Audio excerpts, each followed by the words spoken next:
대책이 있고, 그리고 이 지하차도 침수에 대비하고 적절히 대응할 수 있는 지자체와 그리고 기타 재난 대응 기관의 역량을 제고하기 위한 대책으로 나눌 수 있고, 그리고 피해자 지원 및 권리 보장과 관련한 대책이 또 저희의 권고에 상당 부분 포함이 되어 있는데 아마 이거는 2부에서 좀 더 구체적으로 얘기가 될 것으로 보입니다. 그리고 마지막으로 조사 및 거버넌스와 같은 사후 재난 관리를 위한 포괄적인 대책도 같이 권고로 냈는데요.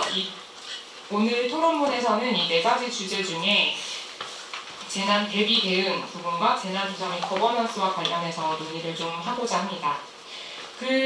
재난이 발생을 하면 다들 이태원 참사도 마찬가지고 오송도 그렇지만 여기를 상상할 수가 없었다. 그게 어떤 때로는 신종재난이란 말로 표현이 되고 때로는 뭐 천재지변이란 말로 표현이 되는데 저는 사실 재난에 대비한다는 거는 미리 짜여진 각본을 따르지 않는 어떤 사건에 대비를 하는 것이다 라고 생각을 하거든요. 그러니까 재난이란 특징 자체가 너무 다 예상 가능한 방식으로 일어나면 그걸 우리는 재난이라고 말하지 않는데 하지만 그런 것들을 우리가 대비하기 위해서 뭔가를 계속 노력을 하는 것이고 그렇기 때문에 대비하는 기관들의 책임자들이 빠르고 유연한 판단을 하는 게 필수적입니다. 그리고 저희 조사에 따르면 적절한 판단이 있었다면 참사를 막을 수 있었던 순간이 여러 번 있었죠.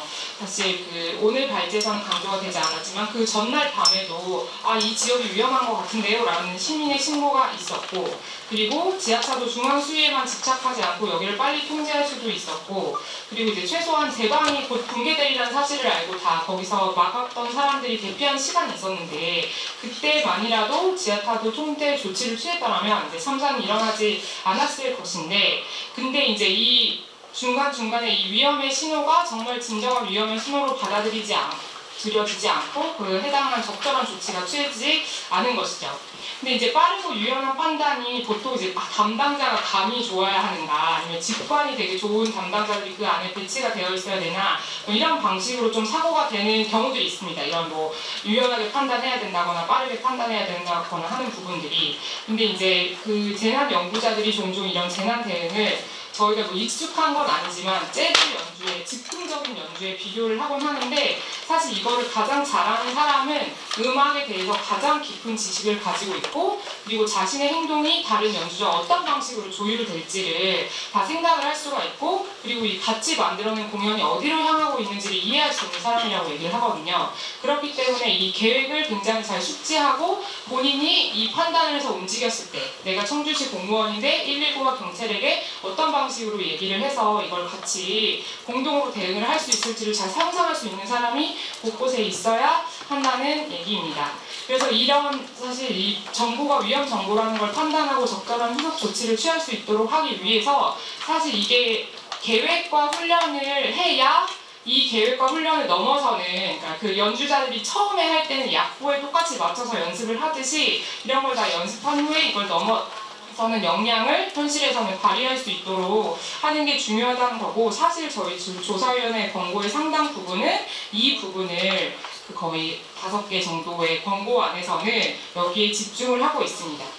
그래서 이제 여러 가지 대비와 관련한 이제 내용을 보시면 여름철에 그러니까 집중호우가 올해도 분명히 계속될 거예요.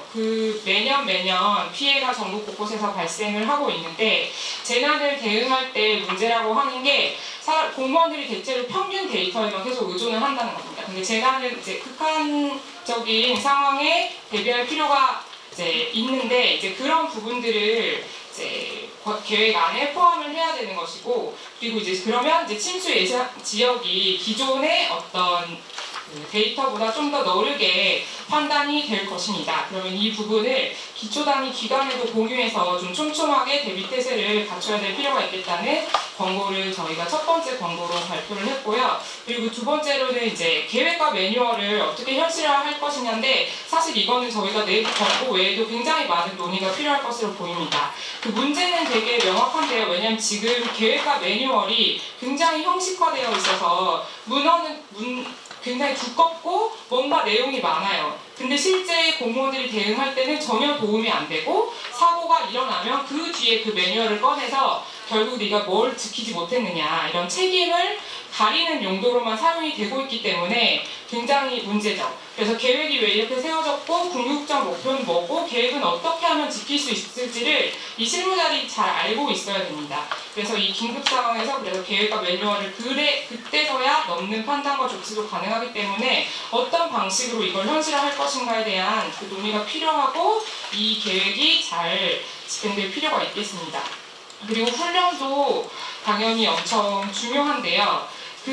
보시면 오송참사는 대비 때부터 대응 때까지 충북의 하천관리부서, 도로관리부서, 재난대응부서 간에 연계와 소통이 부족해서 발생을 했습니다. 예를 들어 어떤 특정 자연재난과에 들어간 공문이 이 옆에는 전파가 안 되고 이런 방식도 계속 일어났는데 근데 어떤 재난도 다수의 부서의 연계와 소통 없이는 대비도 대응도 제대로 할 수가 없습니다. 그래서 훈련에는 소통과 미세 조정 훈련이 반드시 필요하고 사실 저는 이 집중호우와 관련한 거는 다른 재난 유형에 비해서는 데이터도 상당히 쌓여 있고 그리고 어떤 부서가 매년 대응을 하잖아요. 특정 부서들이 도로 관리는 도로를 도로에 엎어진 돌이나 나무를 치우는 일 이런 것부터 시작해서 다 매년 대응을 하고 있기 때문에 다른 재난 유형보다 이 대비해야 될 부서가 어딘지 지목하기도 쉽고 역할 등을 설정하기 어렵지 않고 훈련의 효용성도 굉장히 높다고 생각합니다.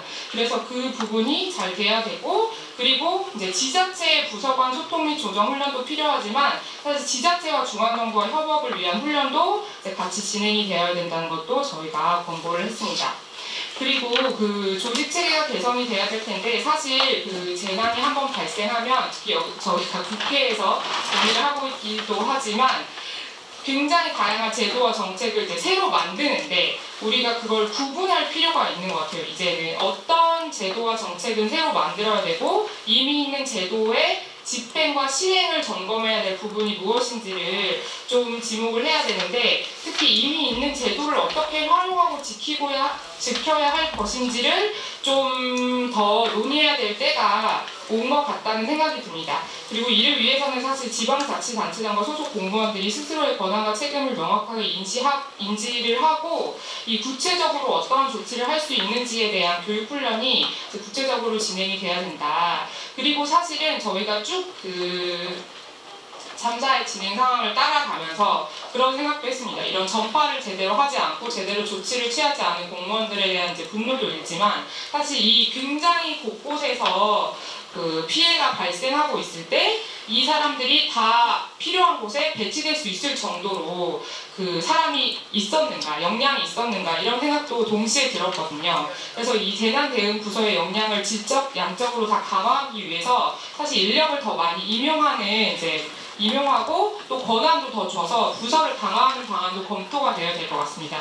이 공무원 우리가 항상 특히 이런 집중호우나 아니 다른 폭염이나 여러 가지 재난에 대해서 공무원들의 역량에 우리는 의존을 할 수밖에 없는데 이제 이 재난 대비 부서들이 굉장히 한직이고 다 여기를 피하려고 하는 것들이 여러 차례 증언으로 이제 계속 분위기가 감지가 되는데 사실 지금 중대재해처벌법 제정 이후에 일반 기업에서는 여기도 여전히 한계가 굉장히 많습니다만 이제 안전 관련 전문가가 좀 우대받은 변화 같은 것들이 생기고 있는데 사실 지자체와 정부에서도 우리 재난 대비나 안전을 중요한 임무라고 생각한다면 이런 변화를 좀 가져야 되지 않는가 싶고 그리고 이제 여러 가지로 다른 지자체뿐만 아니라 119나 경찰들과도 이제 권한을 한쪽이 굉장히 통제하는 방식이 아니라 필요할 때 제대로 사용할 수 있도록 조정하는 게 필요하겠다라는 생각입니다.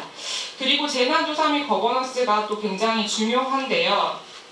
아까 제가 말씀드렸듯이 제도 자체를 만드는 것도 중요하지만 제도와 실행이 분리되는 원인을 파악하고 어떻게 하면 본래 구상되고 실행되고 집행할 수 있을지를 좀 논해야 되는 단계인데 그러려면은 왜 제도가 이런 방식으로 그렇게 운영이 안 되는가 이거를 밝혀야 되는데 각 자치단체나 재난대응기관은 조직 내부의 문제를 절대 드러내지 않으려고 하고 있어요. 저희가 다 대국민 공개된 자료를 요청했는데도 저희가 다 거절이 됐거든요. 수사 중이라는 이유로. 이거는 정말 평상시면 아무것도 아닌 모두에게 공개가 될 수 있는 자료입니다. 근데 이제 이런 부분들이 지금 있기 때문에 기존의 조사의 한계를 극복할 수 있도록 독립적이고 객관적인 조사기구를 설립하는 게 필요하고, 지금 아까도 그 처음 인사말 때도 많이 얘기가 나왔지만 매 재난 참사가 일어났을 때 우리가 특별법을 계속 만들 것이냐라는 이 문제가 있죠. 저는 오송 참사와 관련해서는 재난 및 안전관리기본법 69조의 재난원인 조사단 규정 이거를 활용해서 사실 이게 평상시에는 제대로 굴러가진 않았지만 지금 우리가 원하는 조사단을 이 법을 통해서도 만들 수 있다고 생각하고 특별법 등의 제정 없이도 훈련 등을 통해서 빠르게 조사위원회를 설치한 전례도 있습니다. 그래서 의지가 있다면 지금도 할 수 있다 이런 생각이 들고, 근데 여기서 또 하나 시간이 잠깐 지났지만 강조하고 싶은 거는 그 재난 원인 조사단도 시행령을 보면은 조사를 두 가지 경우에 실시하지 않을 수 있다고 되어 있는데, 첫 번째는 수사나 재판이 진행 중일 때고 두 번째는 다른 기관이 조사를 할 때인데, 이 한국의 재난과 관련해서는 수사 우선주의가 있거든요. 그리고 수사가 되면은 그 어떤 정보도 안 주려고 하는 경향이 있는데, 저는 이거를 일단 깰 필요가 있다. 이거를 꼭 강조드리고 싶고, 그리고 앞서도 여명철 선생님께서도 이 정부가 대비할 수 있는 거에 대한 한계를 스스로 인정해야 된다는 말씀을 해주셨는데, 사실 오송 참사도 보시면 전조를 알아챈 사람들은 인근을 통해 가던 시민, 그리고 해당 지역에 오랫동안 거주했던 주민들이었습니다. 그래서 이 사람들을 재난관리 주체로 인정하고 이들의 말에 귀를 기울였다면 저는 다른 대응도 가능했을 거라는 생각이 들고, 그래서 이 부분은 굉장히 제도화가 필요하다. 재난계획 수립부터 대응에 이르기까지 시민들을 통제의 대상이 아니라 같이 참여하고 안전을 만들어가는 그 동료로서 같이 할 수 있는 이 거버넌스를 위한 대책을 마련할 필요가 있고, 이거는 이제 대비뿐만 아니라 희생자들에 대한 추모나 그 사후 재난 관리에서도 꼭 유지돼야 되는 원칙이라는 점을 강조드립니다. 네, 이상으로 마치겠습니다.